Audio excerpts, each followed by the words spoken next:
pour... Et il y a de l'orage. Merci l'orage. Bonjour à tous, c'est Mimi Layli, j'espère que vous allez bien.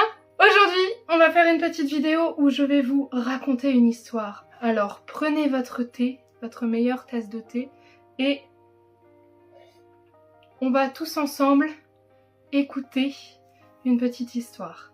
Cette histoire, c'est une histoire que j'ai coécrite avec 13 autres écrivains quand j'étais en classe de 3e. Avec des amis à l'époque, on a créé un club d'écriture et animé par ma prof documentaliste et par ma prof de français, on a réussi à faire venir un écrivain pour qu'il nous apprenne à écrire. Et on a fait des groupes de 2 à 4 qui avaient pour charge de travailler sur un chapitre en entier et d'écrire en entier le premier chapitre à plusieurs mains. Ce qui fait que du coup, il y a 5 chapitres pour 14 mains. Non, 14 fois 2 mains, donc 28 mains, donc 14 personnes. Il est absolument introuvable puisqu'il a été imprimé sur place par le collège à l'époque. Et je vous parle de ça, c'était en 2011. Voilà. Allons-y. Pour l'amour d'un roi. Atelier d'écriture du collège Robert Goupil de Beaugency, conduit par Elisabeth Finet et Elisabeth Roux. Bénard Alexandre, Bracelet Kenzo, Demaso Maxime, Ferrero Kilian, Gavjewski Nicolas, Gounod Laurine, Gratus Baptiste, Leclerc Nicolas, Luquet Léopold, Mikhailov Pierre, Pérez Émilien, Pérez Marie-Anaïs, Vanden-Cornuise Amélie et Varquet Cyril. Illustration de Clarisse Geffroy. Avant-propos. Écrire. Prendre le pari que l'on saura faire de cette démarche essentiellement solitaire une activité de club solidaire. Rien de moins que 14 rédacteurs pour élaborer une œuvre unique.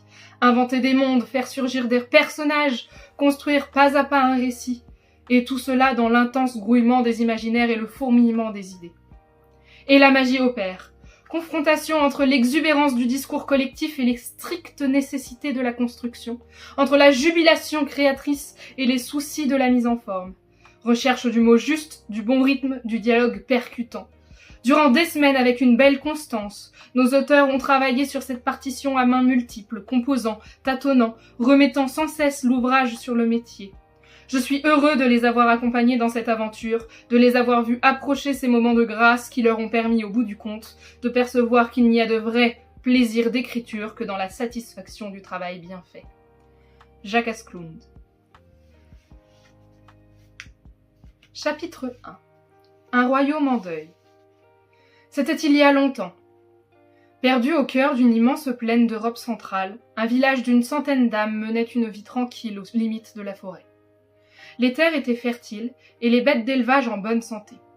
Les villageois travaillaient avec ardeur chaque jour aux champs et dans les pâturages pour le plus grand bien de la communauté. Les plus âgés racontaient les vieilles légendes aux plus jeunes, tous vivaient heureux, en harmonie, dans la paix. Au loin, derrière les cultures se dressait un vaste château de pierre. C'était un très vieux château fort, avec un donjon et des hauts murs garnis de créneaux et d'échauguettes, où des gardes faisaient leur ronde plus par habitude que par nécessité. C'était la résidence de l'illustre famille des Brankovan, qui régnait depuis 8 siècles sur le petit royaume de Modestrie. Stanislas, le dernier descendant de cette lignée, en était devenu le souverain à l'âge de 20 ans. C'était un an plus tôt. Derrière les murs épais du château s'alignaient de larges salles, et dans chacune des salles, d'immenses tapisseries tendues sur les murs relataient l'histoire de ceux qui l'avaient fait bâtir et y avaient résidé. De place en place, des armures, gardes immobiles, semblaient surveiller les longs couloirs.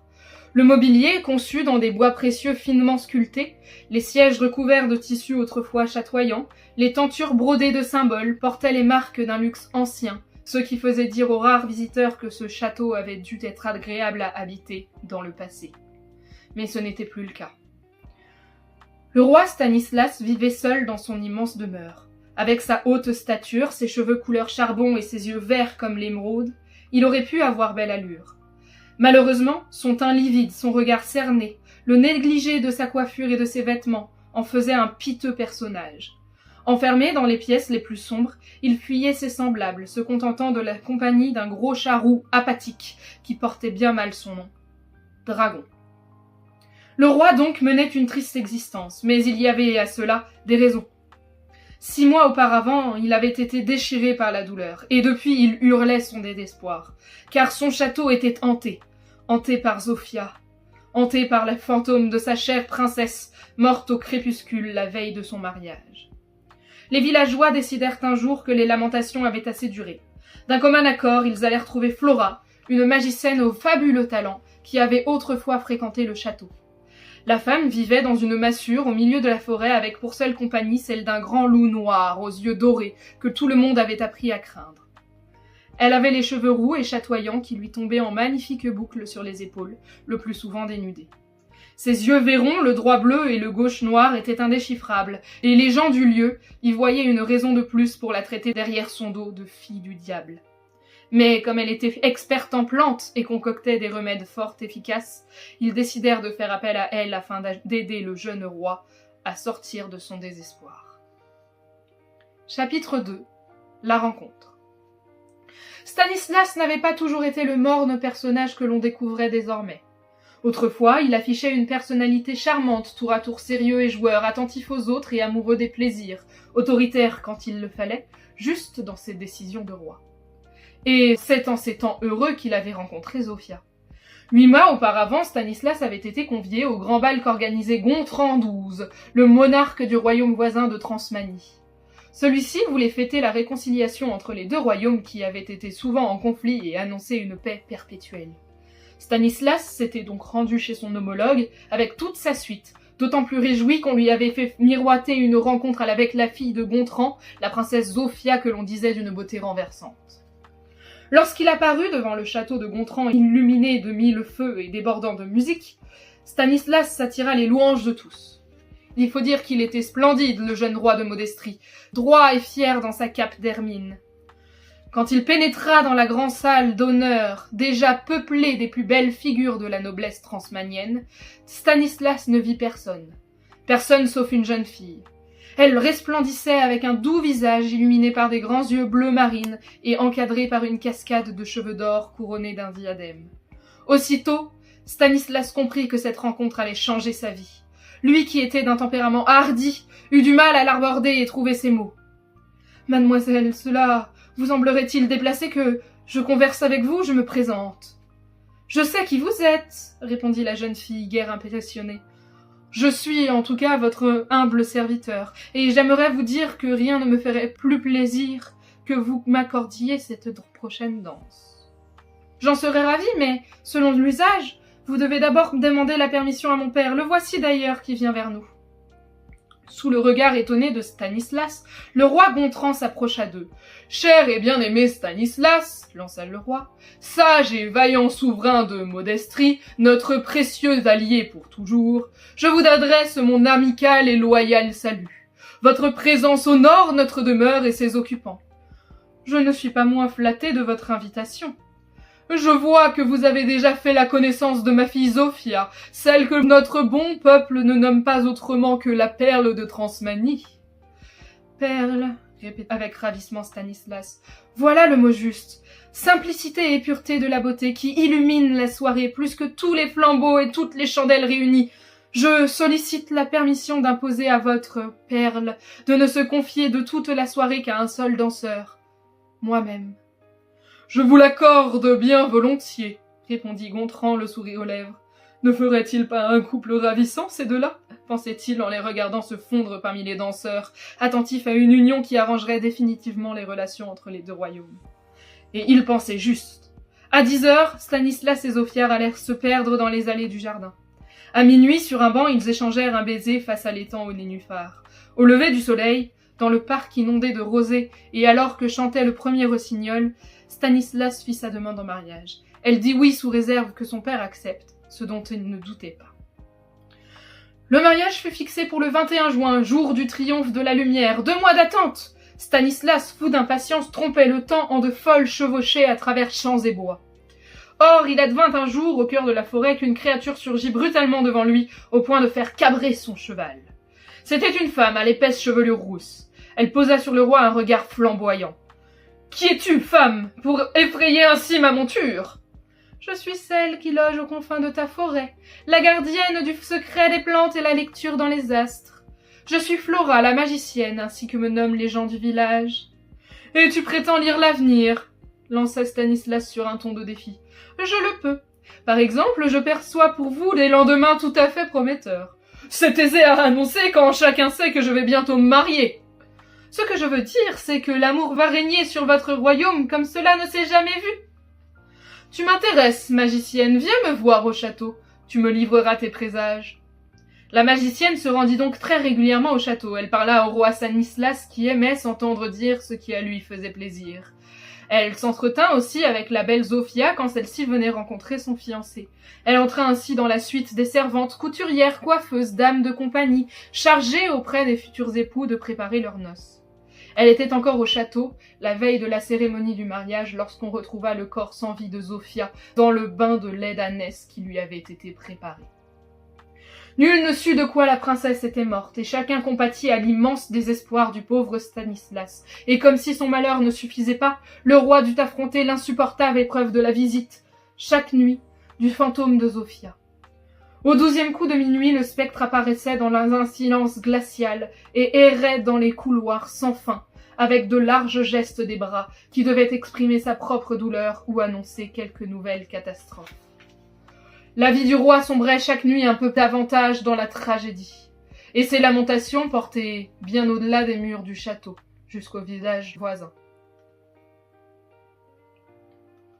Chapitre 3. Visite nocturne.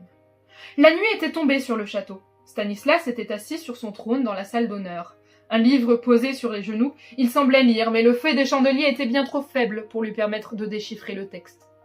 Dehors, le vent balayait la campagne en de longues rafales sinistres avant de s'insinuer sous les portes, répandant son souffle glacial dans l'empilade des salles.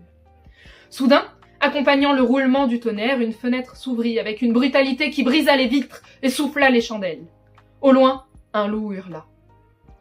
Stanislas n'avait jamais aimé l'orage, celui-ci l'impressionnait comme jamais, et il ne se précipita pas pour aller fermer la fenêtre qui continua à battre avec insistance. Il ne trouva même pas la force d'appeler les valets pour qu'ils rallument les chandelles. Une ombre se profila dans l'entrée. Le roi sursauta. Était-ce de nouveau le fantôme de Zofia ? Dans la lueur d'un éclair, il discerna une forme humaine. Seul détail qu'il put noter, une épaisse chevelure flamboyante. Essayant de dominer la peur qui montait, il interrogea. « Qui êtes-vous » Aucune réponse. Il renchérit. « Que faites-vous chez moi ? Comment êtes-vous entré ?» Il entendit alors la créature grommeler pour elle-même. « Ils sont tous les mêmes, tu viens à eux pour des choses essentielles et ils t'assomment de questions sans intérêt. » Stanislas s'étonna, la voix était féminine. L'orage se calma d'un coup et une large lune vint illuminer la salle. Stanislas reconnut l'intruse. « La magicienne, je me souviens. Tu es venue au château autrefois, tu m'avais prédit un bel avenir. Quelle voyante es-tu donc ? Vois-tu où j'en suis ? » Justement, ce soir, je vais vous secourir. « Me secourir ? Comment cela se pourrait-il » La femme marqua de nouveau son impatience. « Encore des questions inutiles, si vous vouliez bien m'écouter maintenant. Et d'abord, ne pourrait-on pas avoir un peu de lumière ? » « Vous avez raison, » répondit Stanislas. « J'appelle mes serviteurs. » Les domestiques vinrent fermer les fenêtres et rallumer les chandelles. Stanislas pria alors la femme de prendre un siège. « Je t'écoute, » annonça-t-il d'un ton plus assuré. « Apprenez d'abord que les gens du village se sont émus de votre chagrin. Ils entendent vos plaintes, ils partagent votre deuil qui frappe le royaume et ils m'envoient vers vous. C'est aimable, mais cela ne suffira pas à cicatriser mes plaies. Sachez pourtant que j'ai le remède pour les guérir. Ne dites pas n'importe quoi. Écoutez-moi! Depuis des semaines, je contemple les astres. Leur configuration peut nous apprendre beaucoup de choses. Tes prédictions jusqu'ici ne se sont guère vérifiées, hélas. Soyez patient. Après l'orage vint le beau temps, et ce que j'ai lu dans le ciel m'a révélé que ce moment était proche. Le roi balançait entre curiosité et irritation. Parle une bonne fois pour toutes si tu as quelque chose d'important à dire. Important, c'est bien vrai. Ce que j'ai appris, c'est que vous aurez très bientôt à vos côtés une nouvelle compagne. Stanislas se leva d'un bond, le visage ravagé par la colère. Comment peux-tu annoncer pareille sottise, magicienne ? Il n'y aura jamais plus de place dans ma vie que pour une femme aimée. Détrompez-vous. Les astres ne mentent pas. Vous l'ignorez encore, mais la chose arrivera vite. La magicienne posait sur Stanislas un regard ardent, et celui-ci eut du mal à s'en détacher.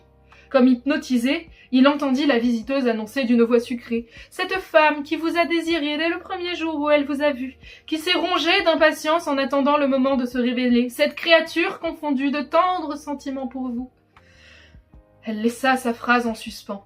Stanislas ouvrait de grands yeux. « C'est qui ?» demanda-t-il, l'air hébété. « C'est moi. » Il y eut 3 longues secondes de silence, puis Stanislas partit dans un éclat de rire, un rire énorme qui résonna dans tout le château, un rire fait d'incrédulité et de rage.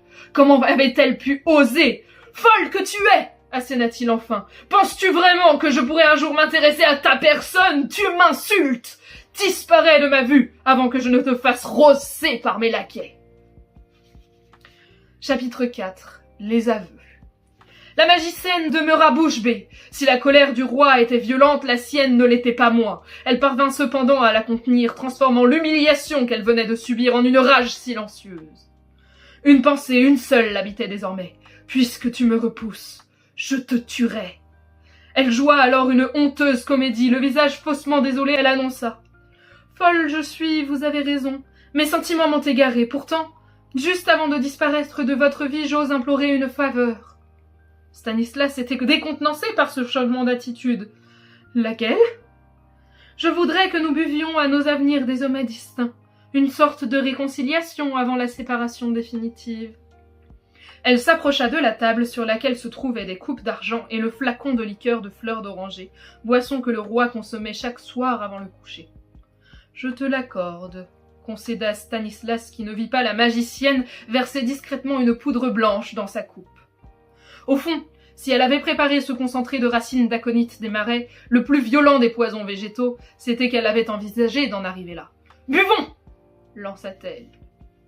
Le premier coup de minuit sonna quand Stanislas s'empara de la coupe mortelle. L'heure des fantômes! Stanislas retint son geste. « Dong, dong, buvons donc !» reprit la magicienne. Le roi approcha la coupe de ses lèvres. « Dong !» Stanislas explorait du regard la pièce. Zofia viendra-t-elle ce soir encore ? La magicienne s'impatientait. « Voyez, j'ai déjà vidé mon verre. Qu'attendez-vous » Dong, dong. Au 12e coup d'horloge, un souffle glacé traversa la salle. La magicienne elle-même fut impressionnée et Zofia soudain fut là, juste entre eux. Silhouette impalpable, elle se tourna vers Stanislas et plaça sa main entre la coupe et sa bouche.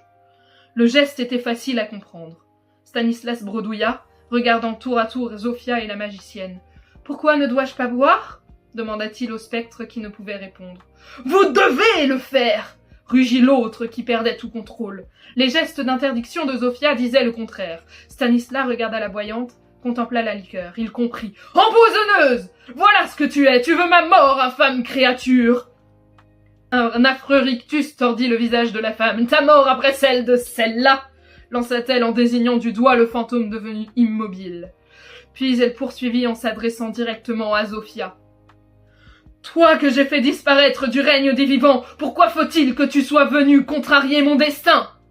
Stanislas était épouvanté par ce qu'il découvrait. Tu l'as tuée, n'est-ce pas ? Tu t'es approché d'elle avant notre mariage pour l'assassiner avec une de ses méthodes de sorcière ! La magicienne ne se contrôlait plus. Ses hurlements attirèrent les gardes. Stanislas reçut ses aveux prononcés au milieu de ricanements monstrueux. Oui, elle avait elle-même commandé le bain de lait d'ânesse pour Zofia la veille du mariage. Oui, elle y avait versé un poison de sa composition, indécelable, qui entraînerait très vite la paralysie puis la mort.